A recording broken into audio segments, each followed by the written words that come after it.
तुमच्या अवतीभोवती रंगीबेरंगी मासे फिरतायत. मध्येच एखादं छोटंसं कासव नजरेसमोरून जातं. एरवी कुठेही न दिसणारे प्रवाळ सागरी वनस्पती नजरेस पडतायत. पाण्याच्या खाली असलेल्या या स्वप्नांच्या दुनियेची सफर करण्यासाठी लोक स्कुबा डायव्हिंग करतात.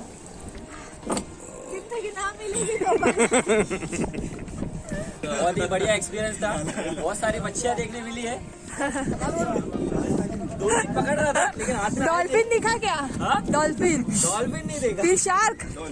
अरे मैं तो डर गया शार्क आया वाला जाता ऊपर नहीं तो चलेगा. बहुत मजा आया. बहुत मजा आया.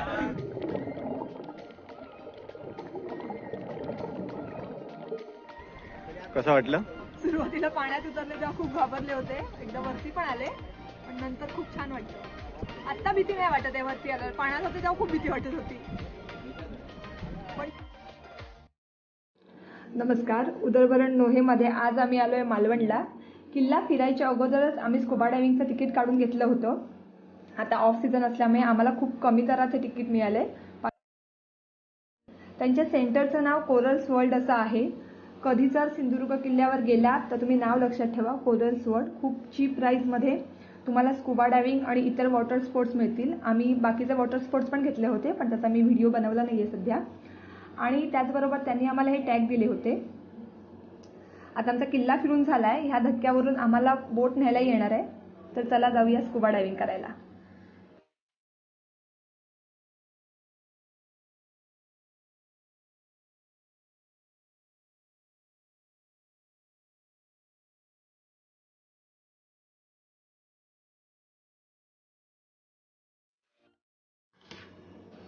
आता स्कुबा डायव्हिंग म्हणजे काय?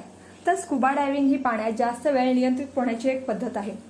स्कुबा डायव्हिंग करायला पोहायला यायलाच हवं असं काही नाही.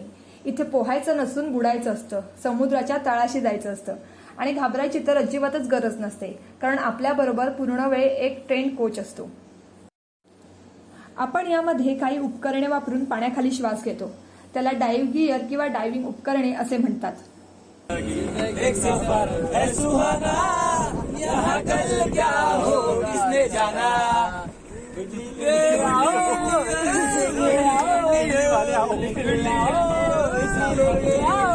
सिंधुदुर्ग किल्ल्याजवळ उथळ समुद्र असल्याने स्कुबा डायव्हिंग किंवा स्नॉर्कलिंगसाठी ही एक उत्तम जागा आहे. भारतात स्कुबा डायव्हिंगसाठी अजून खूप ठिकाणं आहेत, जसं की लक्षद्वीप बेट, अंदमान निकोबार बेट. पण ही बेटं आणि तिकडे जाणं आणि स्कुबा डायव्हिंग करणं थोडं खर्चिक असतं. त्यामुळे जर तुम्ही पहिल्यांदा स्कुबा डायव्हिंग करणार असाल तर मालवण, तारकर्ली किंवा देवबाग बीच हा तुमच्यासाठी बेस्ट ऑप्शन आहे, कारण इकडे खूप कमी पैशात स्कुबा डायव्हिंगचा तुम्ही आनंद घेऊ शकता. डायव्हिंगच्या अगोदर काका आम्हाला इन्स्ट्रक्शन आणि ट्रेनिंग देत आहेत, ज्यामध्ये ते डायव्हिंग इक्विपमेंटची आपल्याला माहिती देतात. मी तुम्हाला थोडक्यात माहिती सांगते. पहिला असतो तो बॉडी सूट. आपले ट्रेनर जो बॉडी सूट वापरतात त्याला वेट सूट असं म्हणतात. आपण मात्र रेग्युलर कपडे वापरू शकतो. नंतर असतो मास्क. आपल्याला पाण्यात स्पष्टपणे दिसावं म्हणून आपण मास्क घालतो. नाक बंद होईल अशा प्रकारची याची अरेंजमेंट असते. मास्क आता काकांच्या हातात तुम्हाला दिसू शकतोय. त्यानंतर येतो तो 2 स्टेज डायव्हिंग रेग्युलेटर. हा बघा, डायव्हिंग रेग्युलेटर हा आहे. डायव्हिंग रेग्युलेटर हा खूप महत्त्वाचा आहे, कारण स्कुबा डायव्हर श्वास घेण्यासाठी याचा उपयोग करतात. पाण्याच्या खोलीनुसार किंवा प्रेशरनुसार हा रेग्युलेटर प्रेशर कमी किंवा जास्त करून ऑक्सिजन आपल्याला योग्य प्रमाणात पुरवतो. याला अजून एक वॉल्व असतो, जो संकटाच्या वेळी दुसऱ्याच्या मदतीसाठी असतो. आपले ट्रेनर पण कधी कधी हा यूज करतात. त्यानंतर सगळ्यात महत्त्वाचं इक्विपमेंट असतं तो म्हणजे एअर सिलेंडर. ह्याच्यामध्ये प्रेशराइज्ड एअर असते. फक्त ऑक्सिजन नसतो, कारण फक्त ऑक्सिजन असला तर हवेचं प्रेशर कमी होऊन आपल्याला श्वास घ्यायला डिफिकल्टी होऊ शकते. आणि प्रेशराइज्ड एअरमुळे आपण फुफ्फुसामध्ये श्वासाद्वारे घेतलेल्या हवेचा आणि आसपासच्या दाब्याचा बॅलन्स राखला जातो. याचबरोबर काकांनी आम्हाला काही साईन शिकवल्यात, जसं काही डिफिकल्टी असल्यास किंवा अनकम्फर्टेबल असल्यास नॉट ओकेचा साईन दाखवायचा थम्सअप करून. सर्व काही व्यवस्थित असलं, ब्रिदिंग व्यवस्थित झालं, पाण्यात डाईव्ह मारायला आपण रेडी असलो की ओकेचा साईन द्यायचा. ह्या साईन खूप महत्त्वाच्या असतात. तुम्ही पण स्कुबा डायव्हिंगला गेलात तर ह्या साईन नीट लक्षात ठेवा आणि गरजेच्या वेळी यूज करा. डायव्हिंग करताना आपण जे जॅकेट वापरतो त्याला ब्युएन्सी कंट्रोल डिव्हाइस असं म्हणतात.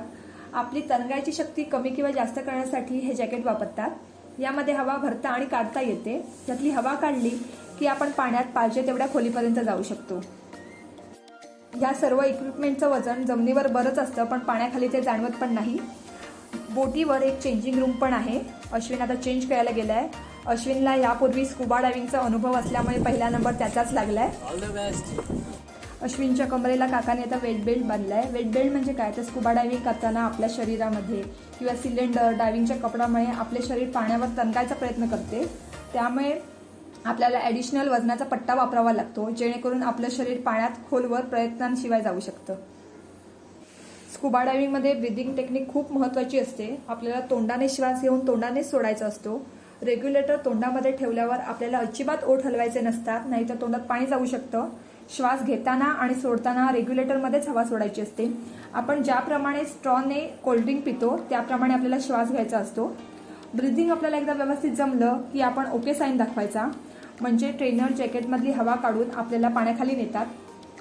पण सुरुवातीला जरा गडबडल्यासारखं वाटतं, पण घाबरायचं नाही. इन्स्ट्रक्टर परत एकदा साईन समजावून सांगतायत. ह्या साईनच खूप महत्त्वाच्या असतात पाण्यात. आम्ही गणपतीनंतर गेलो होतो आणि तो ऑफ सीझन होता. आदल्या दिवशी खूप मुसळधार पाऊस पडला होता, त्यामुळे पाणी थोडं गढूळ होतं. इन्स्ट्रक्टरने आम्हाला अगोदरच सांगितलं होतं तिकीट काढताना, पण एक्सपिरियन्स करायचा म्हणून आम्ही रेडी झालो. तुम्हाला खरोखर स्कुबा डायव्हिंगचा आनंद घ्यायचा असेल तर तुम्ही दिवाळीनंतर जाऊ शकता, ज्यावेळी पाऊस वगैरे काही नसतो आणि पाणी एकदम क्रिस्टल क्लिअर असतं. इकडे मला तुम्हाला एक गोष्ट सांगावीशी वाटते की स्कुबा डायव्हिंग करताना मजा येईलच, पण आपण मूवीमध्ये ज्याप्रमाणे बघतो त्याप्रमाणे स्कुबा डायव्हिंग नसतं. म्हणजे तुम्हाला असं वाटेल जिंदगी ना मिलेगी दोबाराचा फील येईल, तसेच मासे दिसतील. त्यासाठी तुम्हाला डीप सी डायव्हिंग करावं लागेल किंवा सीझनमध्ये जावं लागेल.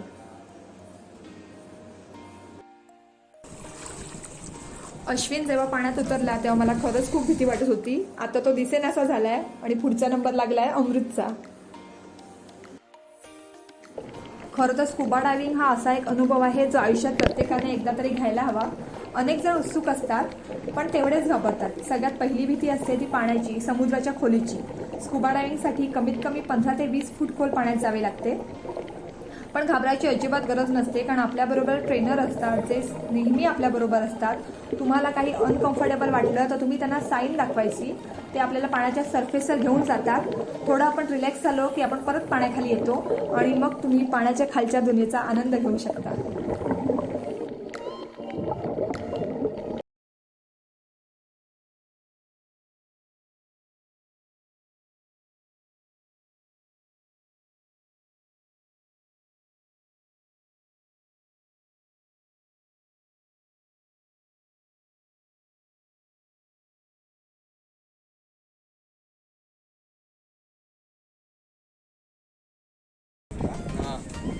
और दूसरी कान से हवा छोड़ दो, तो ना कभी कभी पानी से ब्लॉक होता है ना, तो ये ओपन होता ते रबर का रहता है क्या, ये ऐसे दबता है? है. तो मतलब अभी उसने बोला मेरे कि ऐसे दबा देना और कान से हवा छोड़ना, अपन मारे ना ऐसे तो खुल जाएगा, तो एयर आ जाएगा. कसं वाटलं? एकदम छान वाटलं. म्हणजे मी पहिल्यांदा पूर्वी पण एकदा केलं होतं अंदामानला, पण हे पण आपलं त्याच दर्जाचं आणि एकदम मस्त अनुभव देणारा आहे. तर तुम्ही अवश्य इथे आलात तर भेट द्या आणि स्कुबा डायव्हिंगचा आनंद घ्या. प्रत्येक वेळी बरेच मासे, कोरल वगैरे दिसतात. सध्या जरा ते आपलं वादळ वगैरे आल्यामुळे पाणी जरा गढूळ झालं आहे, पण पाऊस वगैरे नसेल त्यावेळी एकदम स्वच्छ आणि सर्व मस्त दिसेल. पण आता पण सध्या एकदम मस्त आहे बघायला आणि इथे ट्रेनर वगैरे पण सर्व चांगले आहेत. ट्रेनिंग वगैरे मस्त देत आहेत.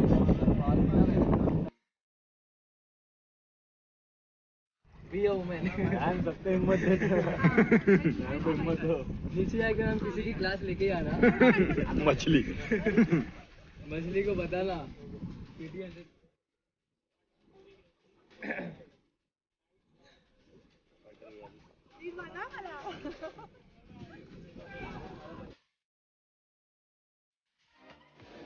आता प्रत्यक्ष समुद्रात उतरण्याची वेळ आली आहे. मला खूप भीती वाटत होती, पण उगाच पोहोचतेत मी पाण्यात उतरले. जॅकेट घातलं. दादाने परत ओके नॉट ओके अशा सगळ्या महत्त्वाच्या साईन सांगितल्या. श्वास कसा घ्यायचा, तोंडात पाणी गेलं तर काय करायचं, ते पण मला सगळं परत एकदा समजावून सांगितलं.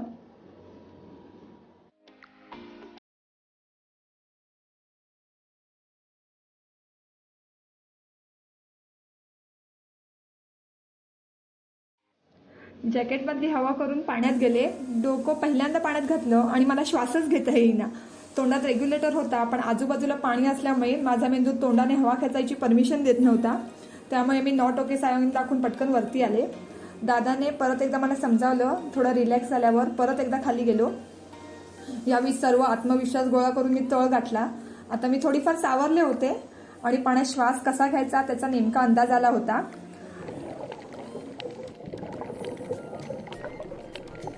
अंडर वॉटर कोच तुमचा छान व्हिडिओ देखील काढतो, जो आयुष्यभर तुमच्या अनुभवांना उजाळा देतो.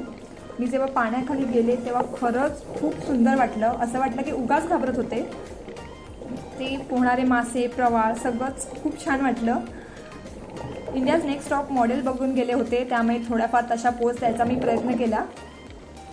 पण खरंच खूप सुंदर एक्सपिरियन्स होता. हा एक्सपिरियन्स शब्दात सांगता येणार नाही. त्यासाठी तुम्हाला प्रत्यक्षात तिकडे जावं लागेल आणि स्कुबा डाईव्ह करावं लागेल.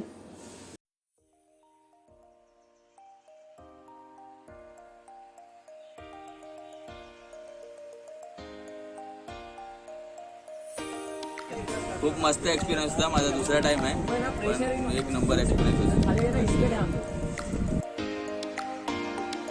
तर मग वाट कसली बघताय? मालवणला गेलात तर नक्कीच स्कुबा डायव्हिंगचा आनंद घ्या आणि तुमचा एक्सपिरियन्स मला कमेंट सेक्शनमध्ये कळवा. अशाच नवनवीन व्हिडिओसाठी उदरभरणं हे पहा.